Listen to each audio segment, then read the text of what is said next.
All right, thank you all. And the title of this is Taken to the Cleaners. I drop to my hands and knees and begin to crawl, weaving from side to side, but occasionally hitting the ground. I had been drinking, yes, but I tried something new called a Quaalude, a horse tranquilizer, which I didn't quite compute until my friends dropped me off and I couldn't walk. I traversed the path towards the Fox River where our apartment sits. There's a big tree in between us and the river I like to climb. I take a left to our front door, thankfully no stairs, and my mom is waiting for me. I am 14, and I am supposed to be setting a good example for my friend Patty, who is up from Naples, Florida. She had been running away and being retrieved for some time now. All the girls in the family were troubled, and it would be decades before we would understand why. She must have been so relieved when I came crawling into the apartment. I spent the rest of the night in the bathroom.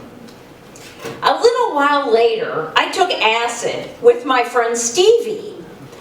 She came from a family of 6 kids, 5 gorgeous girls, and 1 baby boy who was super handsome.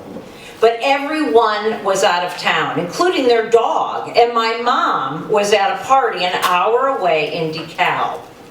We concocted some kind of sleepover story. Yes, parents will be present. So the world was ours. We had the house to ourselves. But I realized I had to work at the dry cleaners the next morning at 7. So I decided to walk home. By the time I got home, I was convinced the rapture had happened. A few years earlier, while visiting Patty and her family in Naples, Patty had just come back from a Jesus ranch where they sent her the last time she ran away. They try and scare them straight with stories of the rapture and showing them that movie, The Rapture, over and over again with like vacuum cleaners running and sinks going because everyone you loved has just disappeared and you who are not saved have been left behind into this evil world. Well, it was also in that same bedroom that when Stairway to Heaven came on, I told her that I had just seen them practicing that song in the rec room of my grandparents' apartment complex. Patty was older than me. You saw Led Zeppelin in your grandma's rec room? I did. But no matter how many times we went around, she would not believe me. But I knew what I saw. I came back from that trip trying to save my whole Catholic family, to no avail. And then I just kind of forgot about it until this night. I mean, everyone was gone. All of Stevie's family, my mom, even Bernice the dog was gone. I look out the window and there's nobody. It is just Stevie and I, the 2 bad tripping kids, the sinners who are left behind. I am beginning to really freak out, and then I have a thought. If my grandma is still here, then it didn't happen. So I decide to make the middle of the night phone call to my grandmother. She picks up the phone like there was a house on fire. Next thing I know, my aunt, who is a nurse, is on the extension. And they are saying things like, keep her awake. Did you take something? Where's Pat? My mom, who everyone already thinks isn't raising me right. By the time she gets back from the party, we're all there. Her mom, my grandmother, my aunt, and me, who was supposed to be on a sleepover.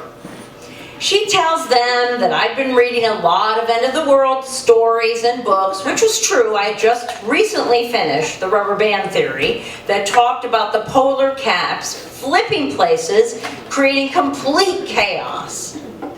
Satisfied, they left. But I had a feeling we were both probably in trouble. My mom looks at me and says, "Have fun, I'm going to bed." She knew I was tripping. She had been to Woodstock. And I had been with her once when she was having a not very good trip. We had recently moved to an apartment by the zoo in Lincoln Park. And upstairs from us was this drug dealer with this thalidomide arm. And he was always trying to pick me up and he used to freak me out. Well, he gave her acid. And it did not go well. Before I knew it, we were at my aunt and uncle's on Bissell, and the next morning, leaving my Easy Bake Oven behind, we were on a plane headed to Fort Lauderdale. Maybe not the best place to send your daughter in her early 20s, in the late 60s, who you're trying to straighten out. We moved in to my grandfather's brand new dream home on wheels. It was vacant, a trailer. A man who had to quit high school when his father died to work at a bank on Madison Avenue, then Skid Row, to support his mom and 9 siblings, only to find himself not too soon after that supporting 6 kids. A painter who became a CPA. This is how we came to be in Florida and eventually Naples.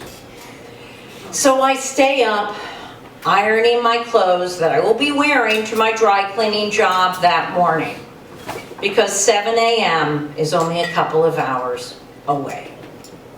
Thank you.